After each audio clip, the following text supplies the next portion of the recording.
Mastering Q&A. So in today's episode, I am going to be talking to you about how to master the Q&A, question and answer period, after your speech, after your presentation, after your team meeting, after the interview, after whenever they just start asking those questions. And I'm going to be doing this in the context of that. But I also want you to think about how you can leverage the strategies that I'm going to teach you today when you're on a podcast interview, if you're on a television interview, if you're in any other situation where somebody's asking you questions and you need to share your expertise. So I want you to understand that these things are transferable and that you can use them in any type of situation. So I know some people love Q&A and other people hate it. And some people are good with answering questions during their presentations, and other people, if you do that, that's just going to completely throw them off and get them crazy. So one of the things that you want to think about is that when you're doing presentations, and whether it's at a conference or you're doing a virtual presentation or you're doing a team meeting, is to set expectations. And you can do that by asking the host of the event or whoever is going to introduce you to let them know what your preference is so that they can ask you questions during the event, during your presentation, if that's something that you're okay with, or that there's going to be a separate Q&A period at the end. For me, when I'm doing presentations, I don't care if you ask me questions in the middle of it. I know my content. And so I will, I'm okay with people asking questions, but I do realize for some people that is not, that they just don't do very well with that. So you want to set the expectation so that people know. And then that way they know either to write their questions down or remember their questions, or if you're doing it virtually, have people drop their questions in the comments or use the Q&A section to drop their questions. And that way you can go back and find them easily and just answer, or somebody who's helping you can help you to do that. So let's talk about how to really master your Q&A sessions. And I'm going to share with you today six or seven strategies. I think it's 7 strategies of how to really be masterful, and really show and highlight you as an expert, as a thought leader, as somebody who really knows their stuff and who's not just standing up there talking about anything.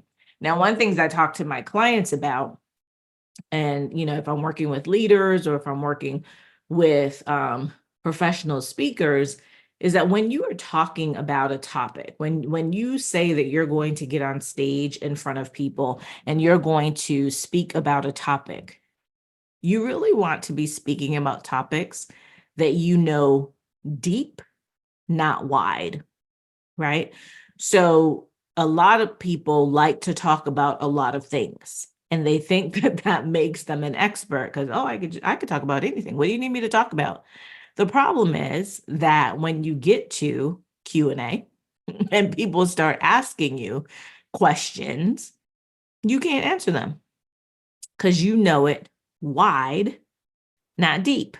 So you want to be able to go deep. And another thing I tell my clients is that you should be able to answer just about any question. And if you cannot, then you should know how to direct people to find the answer.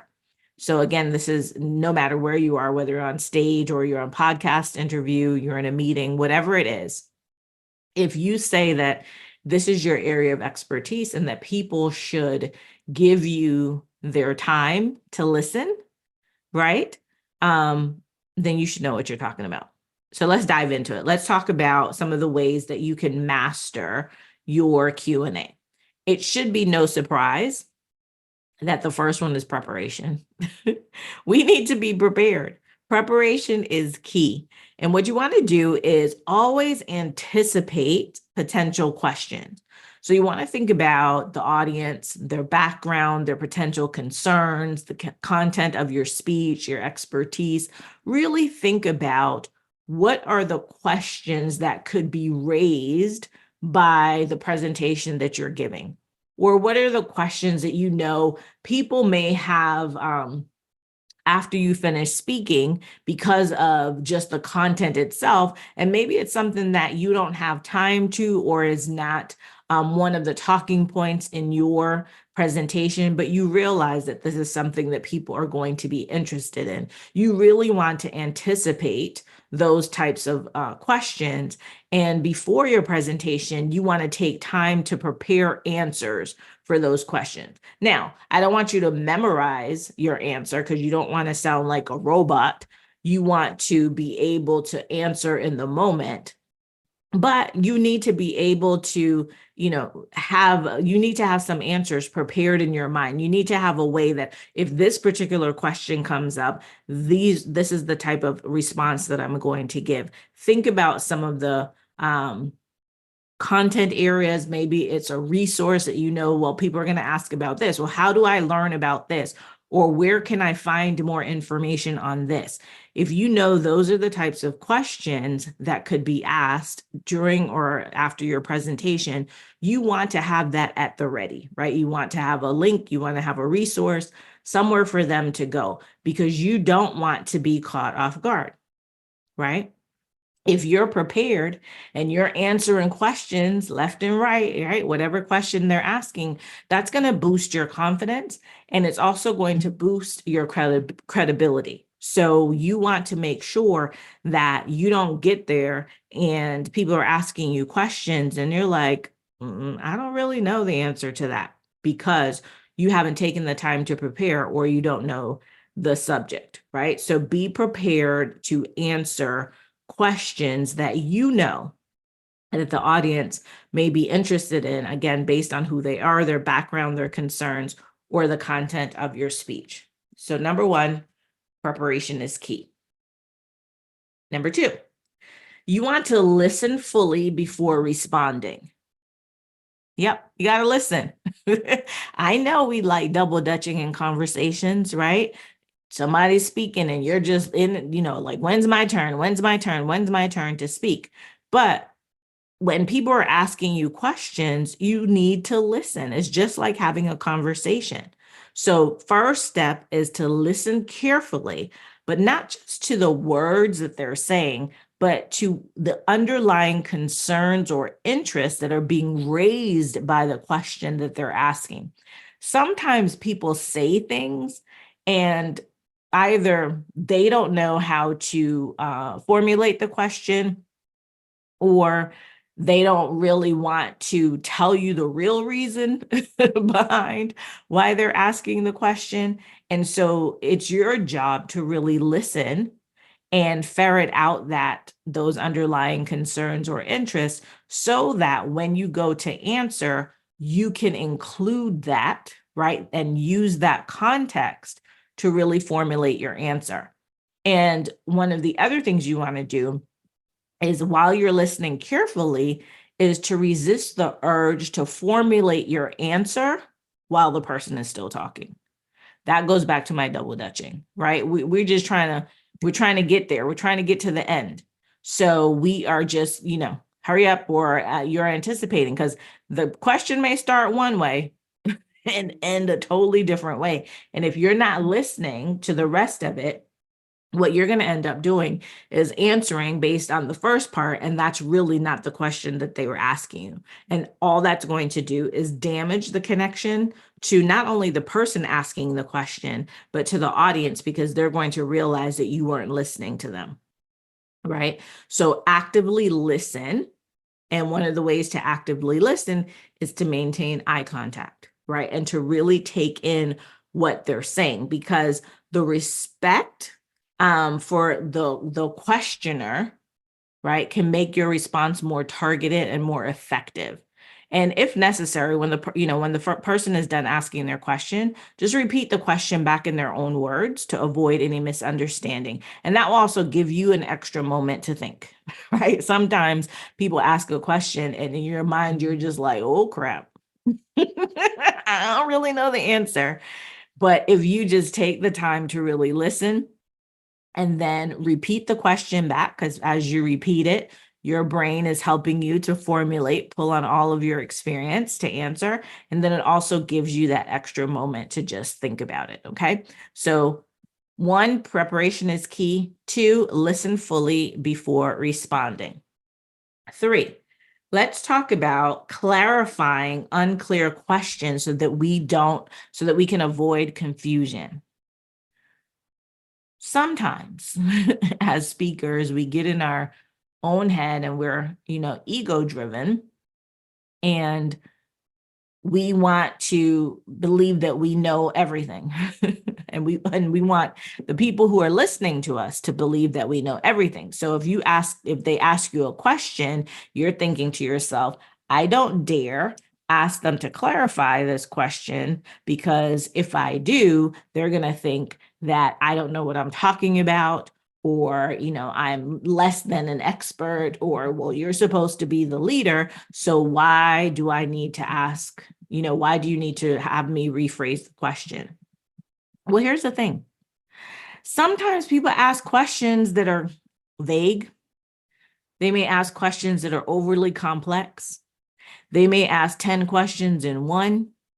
They may give you a whole bunch of backstory that don't have nothing to do with nothing, right?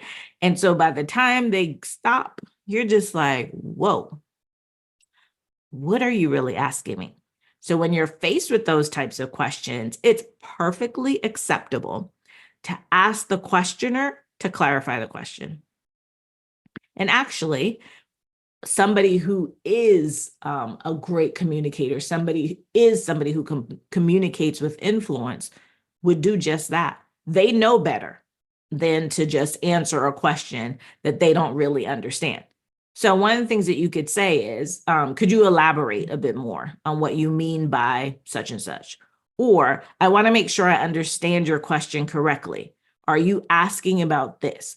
Is what you mean this? And I'll give you an example. I was on a podcast and the host asked me a question.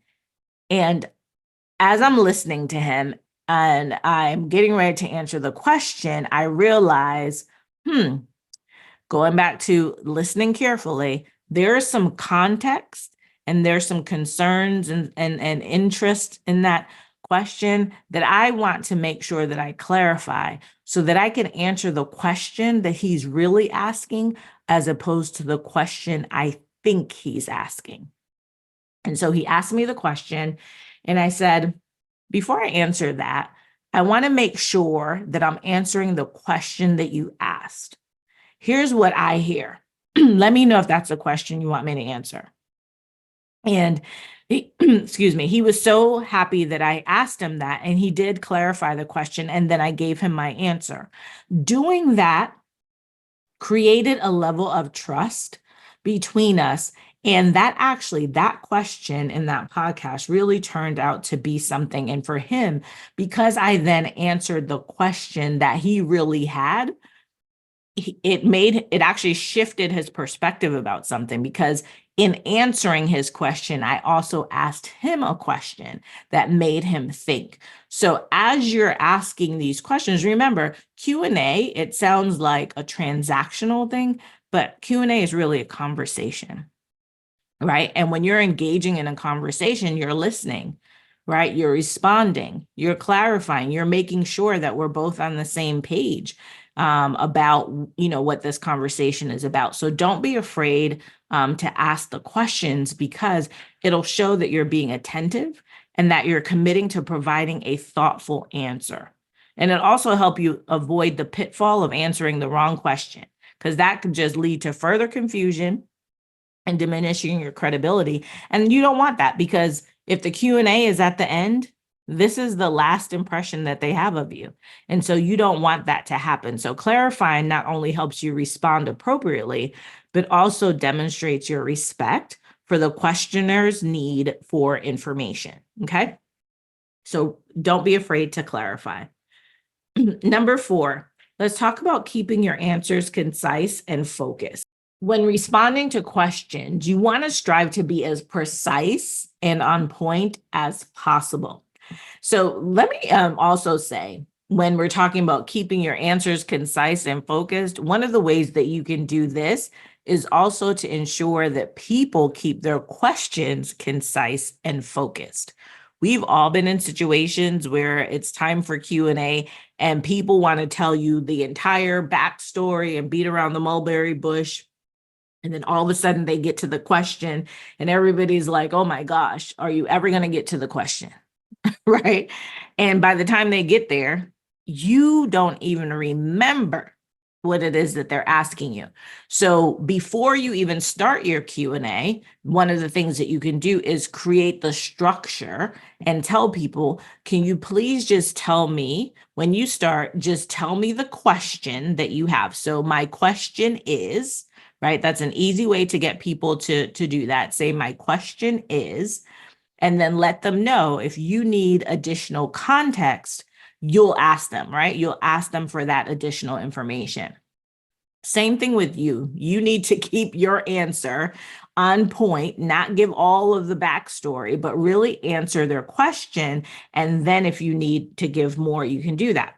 So when you are precise, when you are on point in giving your responses, this not only respects the time of all the participants, but also keeps the discussion clear and focused, right? Remember, it's not just one person who may have a question. You may have multiple people who have questions and you may not have a lot of time. So you want to give as many people the opportunity to ask their questions. So structuring how they ask their questions and then you following that same practice in how you answer the questions will do that. And you want to avoid the temptation to just go too far from the question that's asked.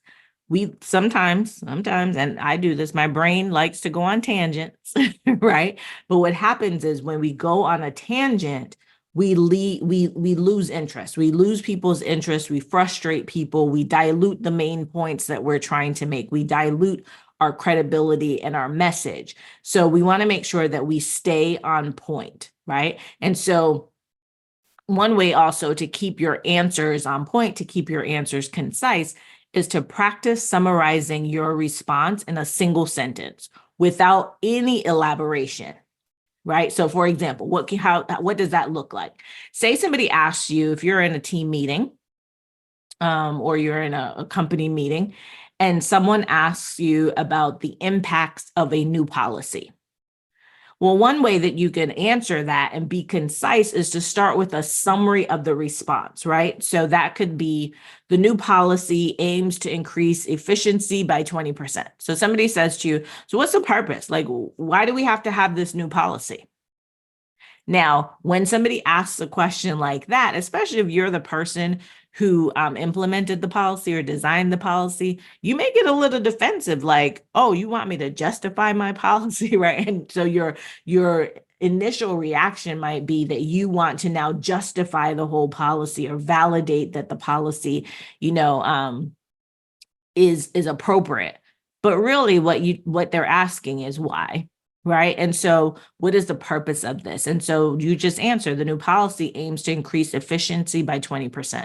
They may ask you a follow-up question, or you can anticipate that there may be follow-up questions, and you can add a sentence or two of additional detail, but only if it's necessary. If saying the new policy aims to increase efficiency by 20% answers the question, move on, right? So really incorporating this practice of brevity will help you to keep your answers sharp and direct, and it will also make your answers more impactful and easier for your audience to remember. Okay, so now let's move on to the next thing, which is engaging your entire audience in the answer. So we have where somebody's going to ask you a question, right? It's one person. And sometimes we think, well, that's that person's question. But we've been in rooms or we've heard people ask questions and you're like, oh, I'm so glad you asked that question because I had the same question, right? So first things first, it is important to address the person who asked the question. So we don't want to immediately jump into making this a group question because that person stood up and that person specifically asked that question.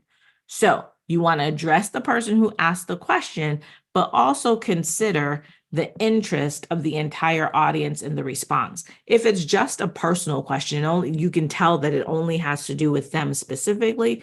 That's one thing. But if they're asking a question that you realize could really appeal to the broader audience, you want to consider the interest of the entire audience when you are formulating your response. Excuse me. And then after you initially direct your answer to the person who asked the question, then you can broaden your engagement around that topic by, making eye contact with the audience members. You could pose a rhetorical question to the wider group. So you could say something like, this raises an important point that may affect many of us here. And then you can add on to your response something that would apply to the broader audience, right? And so the other thing that you can do with that, so that it has a wider appeal, is you can relate your answer to broader themes or issues that were discussed during your session or your meeting that would relate to the question, the original question that was asked, but also reinforce the relevance of your response to everybody who is present in the room. And so what this technique will do is it will not only keep your attendees engaged, but also, again, enhance the overall coherence and the cohesion of your presentation. Because what we want to do is ensure that our message resonates more broadly and effectively if it is a message for the masses, right? So if it's just a message and just a response that relates to the person who asked the question, then what I just said doesn't relate.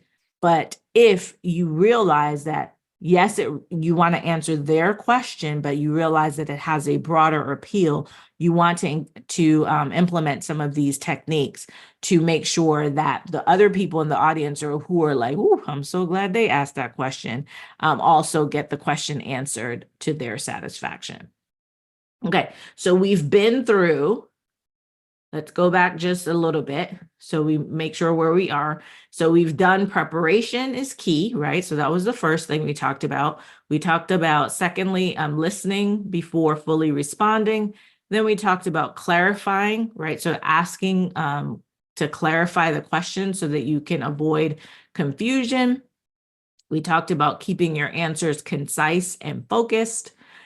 We just talked about engaging the entire audience in your answer. And now we're going to talk about the disruptors. Those hecklers. Sometimes we do have them. We do have hecklers, or we have people who ask disruptive or off-base questions. So what do you do with them besides telling them to shut up and sit down, which is what we really probably want to tell them, but that's not what we should do, right? So how do we handle these disruptive questions or these off-base questions? When you get a question like that seems like it's irrelevant or it's disruptive, it's really important to handle the situation with tact and professionalism. We do not want to, as people say, match energy. No, you're an expert, you're a thought leader, you are a person of influence. You do not match energy. So you don't want to be disruptive. You don't want to become off base or offensive.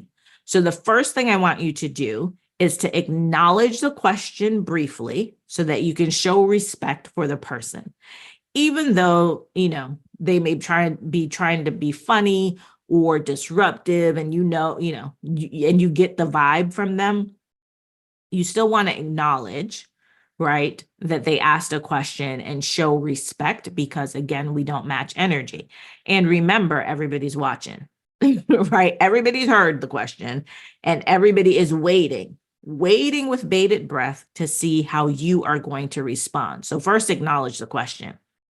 Second, just tactfully redirect the focus back to the topic, right? So if it's off topic, just redirect it. If disruptive, redirect it. So how do you do that? You could easily say, you know what, that's an interesting question, or that's an interesting point, but let's stay focused on the main discussion for now. You and I can just, we can explore that topic later or at the end. So if you're at a conference and somebody's doing that in front of the whole audience, you can say, hey, after the Q&A is done, I'd be happy to give you a couple of minutes to explore that with you. What you don't want to do is engage in a back and forth with them and engage, in you trying to put them in their place. It is not going to bode well for you. Right? No matter if you think that you can win, if you can win the fight, it is not going to look well for you, because you have now reduced yourself to that person and you have taken yourself out of a place of authority. And now people in the audience are going to be looking at you differently. So if the question, right? So if the question is disruptive due to its nature or its tone, then you might want to say, listen, we can discuss this after the presentation. You really want to diffuse the situation. That's what this is all about. You want to diffuse the situation and you want to keep your session on track and you want to minimize the distractions for your other attendees. It is not fair to your other attendees for you to get to that person's level or get engaged in a back and forth with that person, and the other attendees who are there trying to learn or, trying to get information or are there, for a meeting, for them to now be witnessing this and not getting what they came to get. Right. So you want to make sure that you're redirecting and, just saying that you can talk about it later and move on. Right. Just move on. And so what this will do is help to show that you're commanding the room and that you have the ability to keep the discussion constructive and focused. That is a hallmark, one of the hallmarks of being somebody who communicates with influence. So that's really important because it doesn't happen often, especially like at conferences or on stages. It may happen, in workplaces, but I don't think that is like, something that you have to be fearful of. But if you really, take heed to what I'm saying to you today, that will help you and help you to be prepared in the event that it does happen. Okay, and then the last thing that we're going to cover today is, how do you handle answering a question you don't know the answer to? I know my voice got a little light there. So how do you handle a question that you don't know the answer to? Whoa. When you are an expert, when you are a leader, when you are at the head of the room, when you're the person, all eyes on you, and somebody asks you a question and you don't know the answer, whew, that's a whole moment right there, right? But I don't want you to be afraid. You don't have to know all the answers, right? I don't care if you're the smartest person.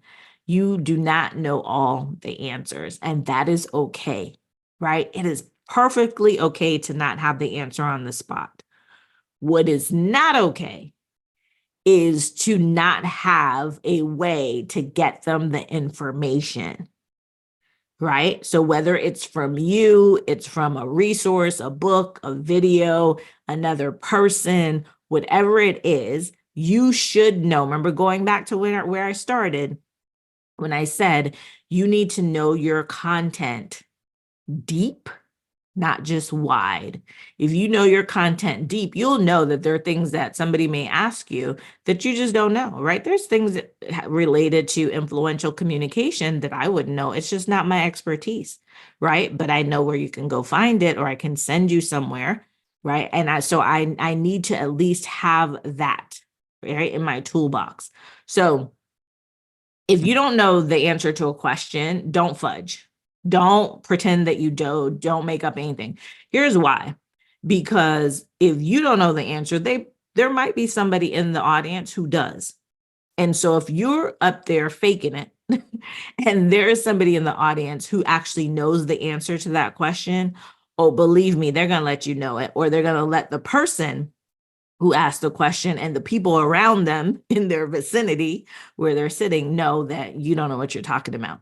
So it's better for you to just say, hey, I don't know the answer. Acknowledge that you don't know the answer.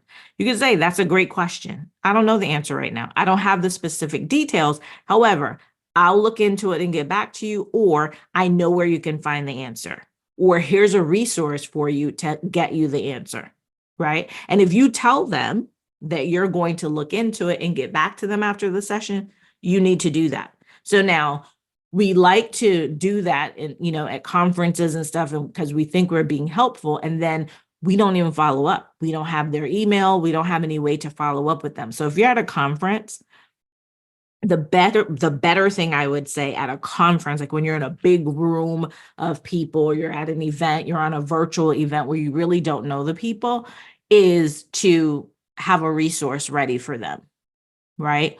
Or if you're like on a virtual event, you might be able to get to the host and say, hey, can you get this to them? But you just got to be mindful of that. If it's an organization, say you're doing a training for a closed audience, meaning everybody is from the same organization, then it's easier because whoever is hosting it or whoever is your client contact, you can just say, hey, such and such asked me this question. I wanted to make sure that they got this response. So actually this happened with me. I when after George Floyd was murdered, Raymond James had their first ever town hall on race, and they asked me and Dr. Janetta Cole to do their town hall on race. And afterwards, I mean, there were over 3,000 people all over the world who were on this virtual session, and people were asking all these questions. And we didn't have time to answer all their questions. And so I said, if you send me the questions, I will answer them for you. Now, that's a big deal, right? Because I've now said this and I have to answer. So what they did was they sent me an Excel sheet with all of the questions, and then I responded to each of the questions and sent them back to them. So that way they could get the questions back, get the answers back to everyone. I wasn't responsible for getting the responses back to every individual person. So that's a way that you could do it also. But if you promise, keep your promise. Okay. And when you follow up, this, what this does too is maintains your credibility. And it also shows that you are thorough and that you're committed to providing accurate information. It also shows that you're not a person who's just gonna, just tell them anything just to be telling them. And it lets them know you're human. Like, we don't know everything. And here's a good thing. If you have this situation where you're going to follow up, it gives you an opportunity, right, to engage with them further, to help build that relationship, to help build trust. So you can look at it as also a positive, a way to keep the engagement going after the event. Another way, though, so first thing, you're asked the question, you don't know the answer, just admit that you don't know the answer, maybe give them a resource or tell them that you're going to get back to them. Another way I like to address this, however, is to crowdsource, right? I said earlier that they may be somebody in the audience who actually knows the answer. And so you can crowdsource. So again, you can acknowledge that you don't know the answer. You can say something like, hey, that's a great question. I want to make sure that you have the right answer. I don't have that information, but maybe somebody in the room does. And then you can just ask, does anybody in the room have insight to share on this question? Now, we got to be careful again, depending on what the question is. People say all kinds of stuff. They may be wrong. So you might want to still say, hey, and I'll make sure, if I'll make sure to get you some more information if I can. But crowdsourcing is a great way to also amplify other people in the room and to build a session and make it something of a more collaborative learning environment where everybody can contribute, where everybody can benefit. Okay. And so always think about the audience. This is always about your audience. Whenever you're speaking, I don't care in what situation, the audience, your responsibility is to them. This is not about you. This is not about how smart you are. This is about you taking them on a journey, and the journey is theirs, not yours. I'm going to say that again. The journey is theirs, not yours. If they're on their own journey, then they can make their decisions about what it is that you're trying to get them to do, or try to understand, or try to internalize, or try to change, or whatever it is that you're trying to get them to do. If they're on your journey, they're less likely to do it. If they're on their journey and they feel that they're being respected, and that they're being acknowledged, and that they're being heard and understood, that's why it's so important that if they're asking a question, that you're not just jumping in, that you're listening, that you're asking them to clarify, so that you're answering the question that they asked. All of the things that we talked about today that will ensure that you maintain your credibility, right?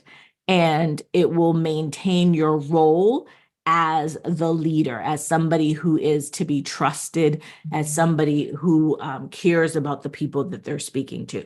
So I just want to go back through the list really quickly before we end this episode. So as we're talking about mastering Q&A, you want to prepare for and anticipate potential questions. You want to listen fully before you respond. You want to clarify any unclear questions to avoid confusion. You want to keep your answers concise and focused, and that starts with making sure that they keep their questions concise and focused. You want to engage the entire audience in your response where that's appropriate. We talked about how you handle disruptive or off-base questions by redirecting and taking back control of the room. And when you don't know the answer to a question, let them know that you don't know the answer. Give them a resource, tell them that you'll respond to it later, or crowdsource to help get the other attendees or audience to help you answer that question. So if you follow these strategies that we talked about today, you will be masterful, masterful at a Q&A. And again, this is answering questions in any type of situation. And here I'm talking mostly about doing a presentation, but it could be for anything. And so remember that handling questions skillfully is not just about providing information, right? It's not just out here spitting out information, but it's also about reinforcing your authority and enhancing the impact of your presentation. So if you prepare in advance, you listen actively, you respond clearly, you turn every question into an opportunity to deepen understanding and engagement, you're gonna Q&A like a boss. So the next time, before we leave, the next time, instead of dreading your Q&A, I want you to look forward to it. And I want you to look forward to it as a chance to further showcase your expertise, demonstrate your leadership, and to connect with your audience. So your turn. Your turn to go out there in the world and be brilliant. Answer the questions. Don't be afraid. You got this. Remember, we want to go deep in our expertise, not wide. And until next time, take care.